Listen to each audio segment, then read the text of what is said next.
Hello everyone, in this video I'll be showing you the best color of Lumina farming locations in Clair Obscur Expedition 33. This will allow you to get over 1,000 of them so you can max out your characters relatively easily. And the first one we're going to go to is at Lumiere. So once you get to this part of the story, it's not too late in the game. We're literally just going to return back to here and go back to this location. This actually opens up a brand new spot where we can get a ton of them. So just load back in. And once you arrive in Old Lumiere, we're literally just going to go back to the flag here. And there's a new location that opens up after we did a specific part of the game. So we'll just go ahead here, fast travel back to the entrance location there. So this is going to lead us back to a spot. And what we're going to do is we're just going to follow along down this pathway here. So you're just going to continue sprinting along. This is where we did a boss fight earlier in the game. And we're just going to continue over around here. And there's a new area we can actually go to. So let's go up ahead here. And you'll see all these buildings that are destroyed, so just keep running past them. And there's actually a cool area that we can farm a ton of them. It's actually one of the easiest. So we'll just continue along over this way here and just keep running over, keep running. And you're going to see a new flag here that we previously haven't had. So you're just going to go ahead here, rest, and this is the train station ruins. So once you get here, you're just going to continue along down the path, and you're going to drop down over here. And once you get down here, you can see this big lady over here just wandering around. We're just going to make our way over here. And this may be a new type of boss fight, but we're going to attempt it a different way than usual, as we can get a ton of them from here. So you're just going to run up. It's the chromatic dancier here. So just get yourself into the fight. Now, we don't want to fight it. We don't want to beat it. So what you're going to do is you can literally just buff your team up if you want to. But she's going to summon these clones. This is where we get all of our luminas from. So now what we can do is we can just go ahead with our attacks, whatever way you normally set up. I like the Metalum weapon here. We applied Mark there, that's fine. We took out those, and then we're just going to skip our turn. We don't want to take out the chromatic danseuse here. She's going to continue summoning in clones. These clones, you may take a bit of time to take them out, but what happens is once you do take them out, we're going to get a bunch of lumina for each one that we attack, or each one that we defeat. So just keep attacking them and keep attacking them. Try not to take her out. So if you have any skills that are going to hit her, just focus on the clones and just continually keep wiping them out. She'll continue to keep summoning clones as long as you keep going. So that's the nice thing, is you can literally just keep attacking them and taking them out. So be mindful not to take out the chromatic danseuse yourself. And she'll continually just keep on with this. Now, this is one that we can only do one time, so just be mindful that you don't accidentally fight her and take her out. So you can just keep attacking these. You literally keep fighting them. Don't attack her.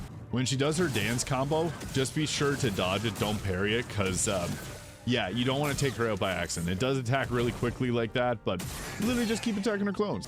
And once you're satisfied, just finish them all off. And you'll see here, we got a ton of color of lumina. So you get 5 for every one of them that you take out. So you can literally do this till you get like 1,000 of them. You can only do this one time though. It also gives you the Dancesso weapon and the Revive Paradox. So yeah, this is probably the best one because it's so easy. You can literally get a ton of them from this. But yeah, you can only do this one time. So we'll also show you some other ones that work very well too. But I think this one is the best. The next area is actually at the monolith. Now, minor annoyance, whenever you run back here, you do have to run to a flag, and yeah, so we'll just go back to the monolith, and this is actually a pretty useful one here. So yeah, you make it in, there's the flag here. This one actually doesn't give you the fast travel. It's kind of an annoyance. You do have to run all the way up over to there to get back into the monolith, but it's going to be worth it. So once you make it back, you can literally just hop through the portal again, going back into the monolith. Minor annoyance if you're running back to do any other stuff that you missed here. So now we can fast travel once we're inside it. But what we're going to do is we're going to go all the way up to the tower peak. So normally once we're at the tower peak here at this flag, we would actually go forwards there. But what we're going to do is actually run backwards. This isn't too bad. So we're going to go up the stairs over here, and you're just going to continue running along.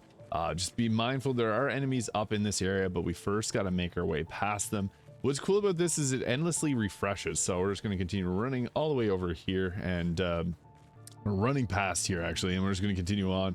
There is a decently tough fight that you have to do, but once we get our way over there, it's not the worst. It's actually on this side, but the boss fight is right over there. So what we're going to do is just continue running over here and avoid these that are behind us there that want to fight us. And it's going to be a grapple spot you can see down on the ground over here. So just going to continue running along. find that grapple, and then we're gonna go fight the Clair Obscur over here. So boom, pop yourself over, and then up on the top. This is cool because this fight does regenerate, so you can just run up here and we'll just get right into this fight. So go all out with whoever you got. I would recommend doing this in Act 3 once you get the Pain of Power, because then you can hit people way harder, and you'll hopefully be able to take them out pretty quickly at this point. So yeah, we'll just finish this target off here, and Mael will finish off the boss likely with a single one shot. I'll even just skip turn to let her go. So yeah, and then this will likely do a one shot, and Stendhal is extremely powerful skill, so use it. Yeah, there you go. So you can take this fight out. It'll give you 4 resplendent chroma catalyst, but 5 color of Lumina. Now the thing is, this is a boss that will respawn, so we can continue to keep doing it. So once you got that done, you literally just run back to the flag, hit the rest like it's a Dark Souls bonfire. Don't fall through the ground like I just did. Oh crap, now I'm stuck. And you'll just run back to the flag and do it all over again. But there's actually another one that works better for a little later in the game. And after this, we're gonna leave the monolith area. This is a little bit of a later game area, but I think it's the quickest other than that first one I showed. And we're just gonna run our way over here to the Renoir's Drafts. So it's a little spot here in the ocean, and you're just gonna go run over here. Be mindful, this is a very difficult location, but it's worth it. There's a lot of great loot. So Renoir's Drafts right there, you'll load into this area.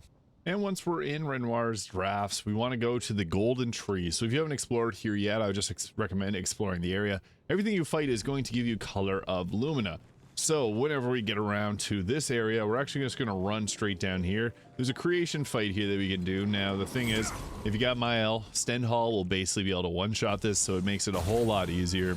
So as I mentioned, setting up Mark Stendhal on this, you'll likely do a one-shot if you get this weapon upgraded. Metalum is perfect because, yeah, you get the Virtuose Strike when you start there, and you get 2 color Lumina. So you can continually do that, but the thing is, once you get past there, you can go up here and find Grauer. So he's a little merchant here. He's got actually a lot of great stuff that you can purchase, and he says you got to get jacked. So you're going to trade with him and actually just fight the merchant. And I would recommend Mael. She's just going to be the most powerful one. However, he does have a little bit of a different fight, so he's got 2 little helpers there that you can go against. Now, going ahead with Stendhal here, it's going to be your best attack, so we'll use that against him. And again, just go ahead with this, and boom, likely taking him out in one shot. Then you just got to deal with the other 2 here, so they attack. This one attacks slowly. And another one. Yeah, they do have a few different attacks, so the slower one is a little easier to telegraph. Unfortunately, I missed that one, got blighted. But yeah, you'll be able to take both these out, and likely with a one-shot there. Virtuose Strike's really nice too, because you can get your gradient chart, or use your gradient charts to basically put yourself into Virtuose stance, and then you can finish them off. So with that, you get yourself a color Lumina there, and you can continually spam that one. So yeah, you can keep fighting them anytime that you want, but with this, there's a few enemies in this area you can fight, and those continue to give you color of Lumina. But I probably think that that first one I showed off is the absolute best. So there's some areas of farm some color of Lumina in Clair Obscur Expedition 33. If you found this video useful, please hit the subscribe button below. Have yourself a great day, and we'll see y'all in the next video.